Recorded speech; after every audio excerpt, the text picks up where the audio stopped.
Bismillahirrahmanirrahim. Assalamualaikum warahmatullahi wabarakatuh. Anak-anak ibu yang terpelajar, how are you today? Apa kabar semuanya? Ibu berharap semuanya dalam keadaan sehat walafiat. Dan bagi yang sedang sakit, ibu doakan semoga cepat sembuh kembali. Nah, minggu kemarin kita sudah membahas nih tentang penggunaan adjektif atau kata sifat. Ada beberapa contoh dan ada tugas-tugas yang sudah kalian kerjakan. Contoh adjektif itu misalnya beautiful, smart, seperti itu ya.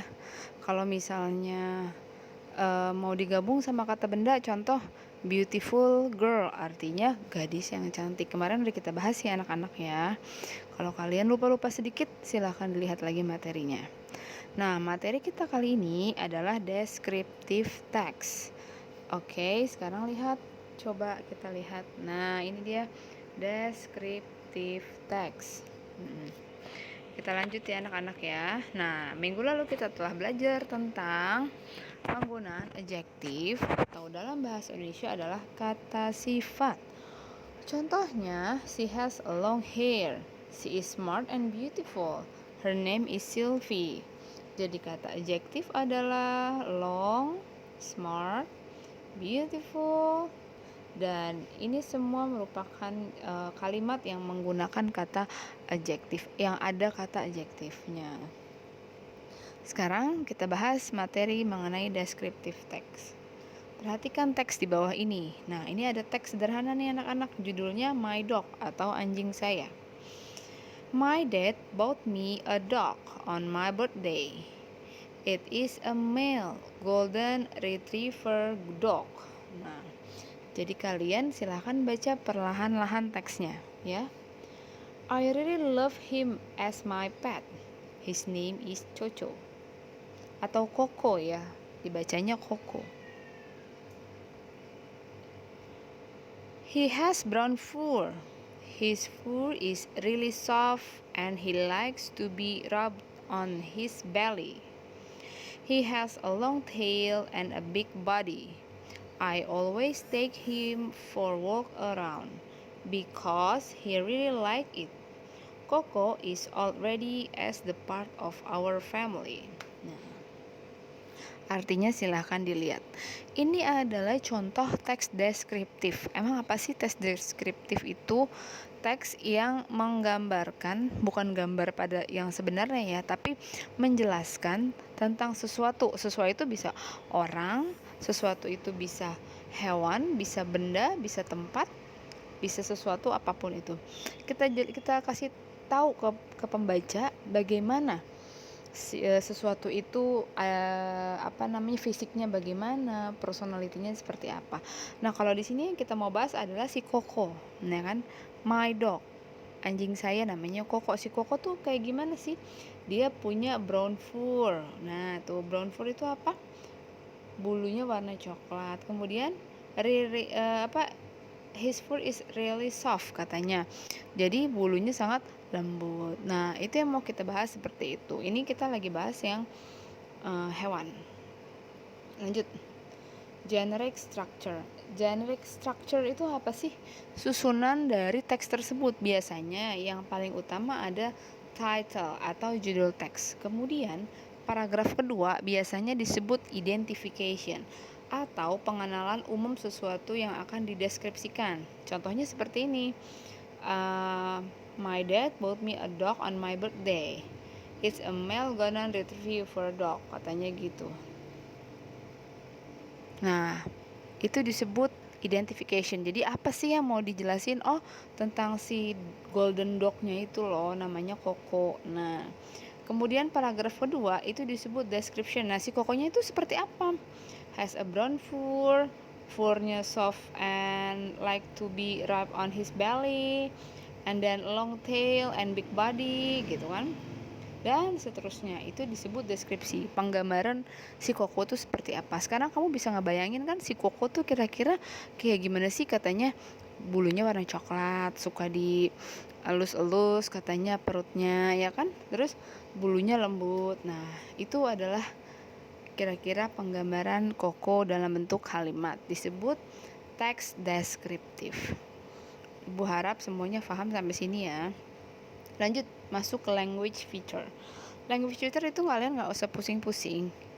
Intinya dalam teks deskriptif itu banyak sekali menggunakan kata adjektif atau kata sifat.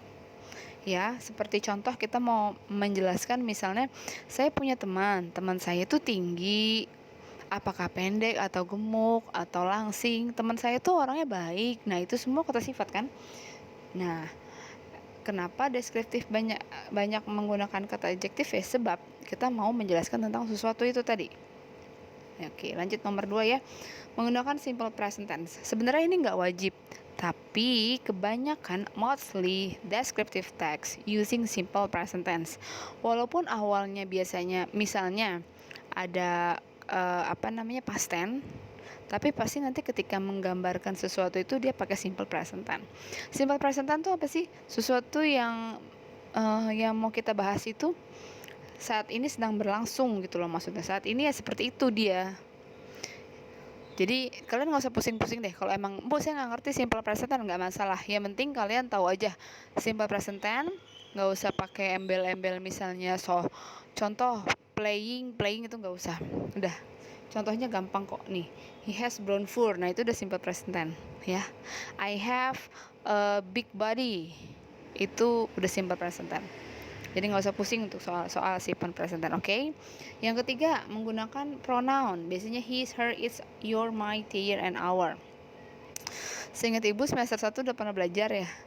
Kemudian ini tinggal kita bahas ulang aja. His berarti kepunyaan dia laki-laki, her dia perempuan, its itu berarti kata gantinya untuk hewan, boleh your kamu, my saya, their mereka, our kami. Jadi his misalnya his hair berarti rambutnya dia laki-laki, her hair berarti rambutnya dia perempuan, its fur bulunya dia sesuatu itu ya, its fur, its itu kata pengganti hewan.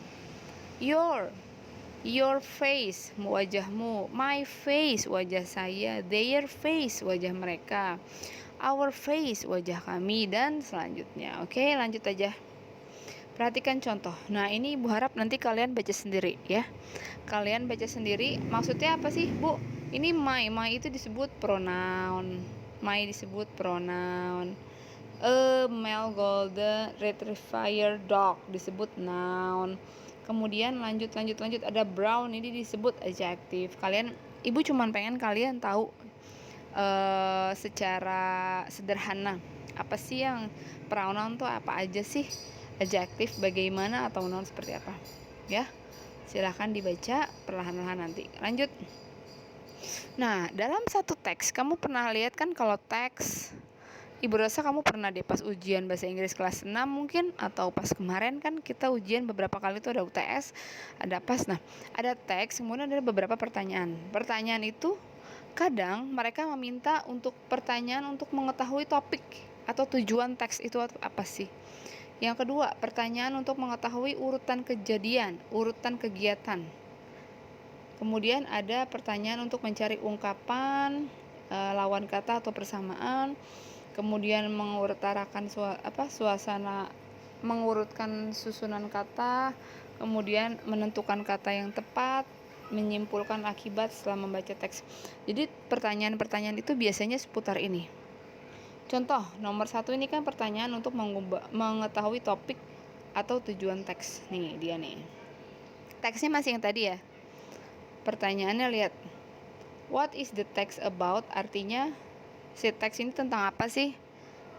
Jawabannya apa? My dog. Ya udah pasti judulnya aja My Dog.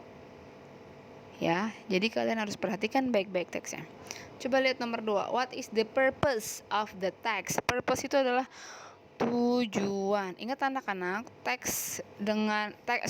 descriptive text itu menggambarkan, menjelaskan, sehingga tujuannya apa? Ya untuk menjelaskan, ya untuk menggambarkan.